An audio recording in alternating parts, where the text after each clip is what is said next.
Санхүүгийн зохицуулах хорооноос санаачлан бонд форумыг зохион байгууллаа. Хөрөнгөний зах зээлийг хөгжүүлэх, гадааддын хөрөнгө оруулагчдын оролцоог нэмэгдүүлэх, аж ахуйн нэгжүүдийг бонд гаргах замаар санхүүжилт татахад дэмжих зорилгоор бонд форумыг зохион байгууллаа. Улсын хурлын дарга амар ясалан тус форумын нээж хэлсэн үгэнд эдийн засгийг тэлж, шудраг өрсөлдөөнийг бий болгох зорилгоор санхүүгийн зах зээлийн эрх зүйн орчныг бүрдүүлэх нь энэ удаагийн парламентын анхаарлын төвд байна. Хөрөнгө оруулагчдын итгэлийг хадгалж, оролцогчдын ойлголцол, зөвшөлтслийн үр дүнд бий болсон санал санаачлагыг парламент дэмжин ажиллана гэдгээ илэрхийлсэн. Форумоор Монгол Улсын бондын зах зээлийн өнөөгийн байдал, ирээдүйн чиг хандлага, хөгжлийн бодлого, зохицуулалтын орчныг илүү боловсронгүй болгох талаар хэлэлцсэн юм а.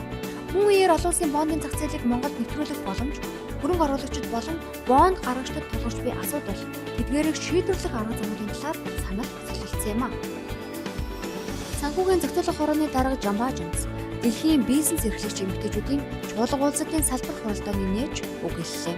Монгол Улсын ерөнхийлөгч Хүрээлэнгийн ивэлтээр зохион байгуулагдсан энэхүү арга хэмжээнд дэлхийн 25 орны 230 гаруй зочин төлөөлөгчид оролцож бизнесийн шинэ орчин хэрхэн төлөвшүүлэх асуудлаар хэлэлцлээ.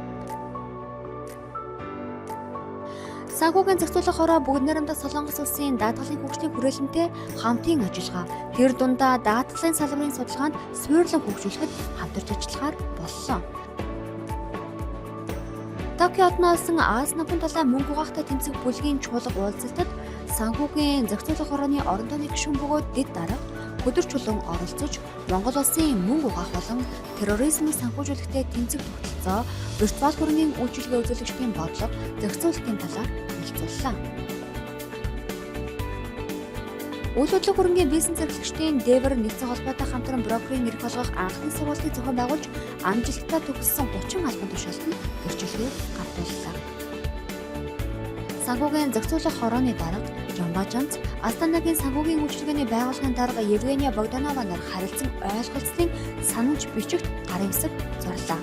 Энэ нь хоёр орны худалдаа, эдийн засгийг эрчимжүүлэх, бизнесийн салбарын хэлхээ холбоог өргөжүүлэх, хамтын ажиллагааг бэхжүүлэхэд чиглэсэн томоохон алхам боллоо. Санхүүгийн зохицуулах хорооноос хөрөнгөний зах зээлийг тэлэх, дотоодын зах зээлд санхүүгийн их усүр татах зорилгоор бүртгэлийн шаардлага, шалгуурыг хөнгөвчлөх, зарлыг бууруулах зэргээр бондын журмыг хэлбэршүүлсэн. Үүний үр дүнд шунхлай, сүүх хувьцаат компаниуд нээлттэй бонд гаргаж, Монголын хөрөнгөний биржид анхдагч зах зээлийн арилжаагаа эхлүүллээ. Азийн үнэт цаасны холбоодын 30 дахь удаагийн форум Улаанбаатар хотноо болж өндөрлөө. Санхүүгийн зохицуулах хорооны дэд дарга Цэрэнбаатараас тус форумыг нээж эхлүүлсэн бөгөөд 20 гаруй орны 100 гаруй хөрөнгөний зах зээлийн мэргэжилтнүүд, бүс нутгийн хөрөнгөний зах зээлийн хөгжлийн чиг хандлага, цаашдын хамтын ажиллагаа болон тогтвортой санхүүжилт, дижитал шилжилт, бүс нутгийн интеграц, хөрөнгө оруулагчдын эрх ашигыг хэрхэн хамгаалах талаар хэлэлцлээ.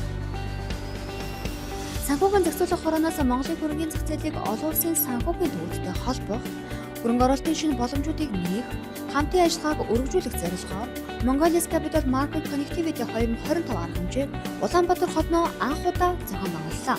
Аз тивийн 20 гаруй улсын 100 гаруй мэргэжилтэн, Азийн үнэт цаасны форумын гишүүн холбоод нэр хүндтэй хөрөнгөний бирж, үнэт цаасны компаниудын төлөөлөл оролцсон Mongolia's Capital Market Connectivity 2025 нь Монгол Улсын хөрөнгөний зах зээлийг хөгжүүлэх, зохицуулалтын орчныг сайжруулах, ил тод байдлыг нэмэгдүүлэх, хөрөнгө оруулагчдын итгэлийг бэхжүүлэх, бүс нутгийн уялдаа холбоог гүнзгийрүүлэхэд бодит хувь нэмэр оруулсан томоохон арга хэмжээ болж өндөрлөө.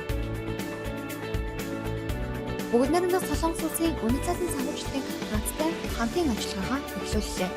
Санхүүгийн зохицуулах хороо Солонгосын үнэт цаасны санхүүжилтийн корпорацтай хамтын ажиллагааны санамж жиг байгууллаа. Хоёр тал Монгол улсад үнэт цаас зээлэх, зээлтүүлэхтэй холбоотой зохицуулалтын орчныг бүрдүүлэх чиглэл хамтран ажиллах бөгөөд энэ нь хөрөнгөний зах зээлийг төрөлжүүлж арилжааны хүрэх чадвар нэмэгдэхэд чухал нөлөөтэй арга хэмжээ болон үргэлжлэх юм а.